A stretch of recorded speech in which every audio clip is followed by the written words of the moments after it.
Télé 24 Live, votre réseau d'information.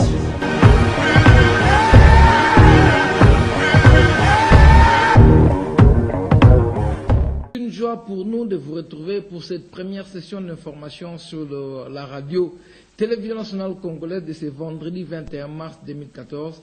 Mesdames, Mesdemoiselles et Messieurs, bonsoir et surtout bienvenue à cette première session du journal télévisé. Rendons-nous dans la périphérie de Kinshasa, plus précisément dans la cité ou peut-être le village de Kingakati qui a concentré toute l'attention particulière de toute la population congolaise par rapport à la grande réunion qu'a présidée le chef de l'État Joseph Kabila Kabange en sa qualité de l'autorité morale de la majorité présidentielle. Qu'en était-il question? La réponse avec Anakle Mulunda Tshiswabantu. L'invitation du président Joseph Kabila Kabange. La famille politique du chef de l'État s'est retrouvée ce jeudi 20 mars 2014 autour de l'autorité morale de la majorité présidentielle en vue d'un échange dans la ferme privée de Kingakati, située dans la banlieue est de la capitale, à 80 km du centre-ville.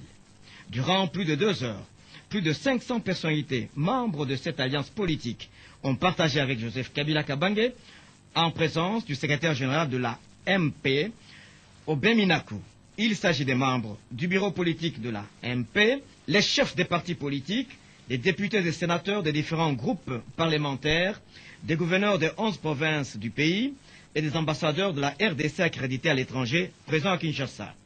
Au menu de leur échange politique qualifié de stratégique, l'évaluation à mi-parcours de ce regroupement qui défend la vision politique de Joseph Kabila, axée sur le programme de la révolution de la modernité, à travers les 5 chantiers de la République en vue de l'émergence d'un Congo nouveau dans la perspective d'avenir à l'horizon de l'an 2030 au bénéfice du bien-être du peuple congolais.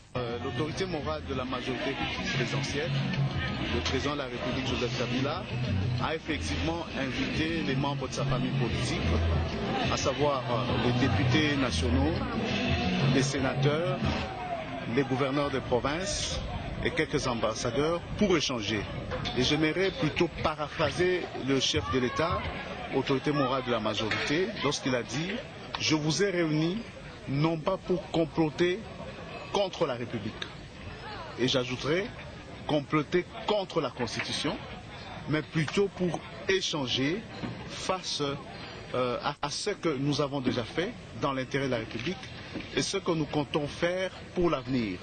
Face aux enjeux politiques, économiques et d'ordre social, il fallait que la majorité présidentielle puisse évaluer le passé et commencer à bien structurer et définir l'avenir.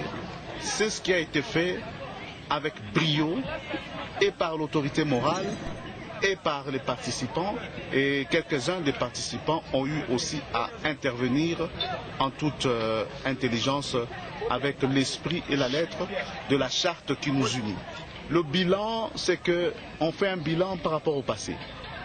Le passé de la République démocratique du Congo, c'est essentiellement par rapport à 1960, par rapport aux différentes étapes politiques que nous avons connues. Eh bien, sur ce plan-là, nous avons fait un pas. Nous sommes en train d'évoluer. Le bilan est positif, mais encore beaucoup à faire. Et le projet de société de Joseph Kabila, de la majorité présidentielle, est à notre avis le meilleur pour que la République puisse atteindre son objectif, à savoir devenir dans un premier temps un État émergent. Le président de la République est respectueux de la Constitution, il la respectera. Il sera remplacé le jour où il y aura un président de la République élu conformément à la Constitution. C'est ce que j'ai dit. Et donc l'avenir de la République démocratique du Congo se construira sur pied de la Constitution. Et j'aime toujours rappeler, sur pied de l'article 1er au dernier article de la Constitution. Et voilà. Deuxièmement, je voudrais dire que nous ne sommes même pas à la moitié du mandat que le souverain primaire a accordé au président de la République actuelle, à la majorité actuelle. Parce que le souverain primaire, le peuple, accorde le pouvoir de vouloir et de faire à une majorité pendant un délai déterminé. Le souverain primaire congolais nous a accordé le pouvoir de vouloir et de faire pour le peuple congolais, jusqu'en 2016. Laisser d'abord le président de la République, la majorité, les différentes institutions agir comme ils le font déjà actuellement dans l'intérêt du bien-être du peuple congolais. Le reste n'est que pure distraction parce que l'essentiel c'est que tout ce qui se fera à l'avenir, ça se fera conformément.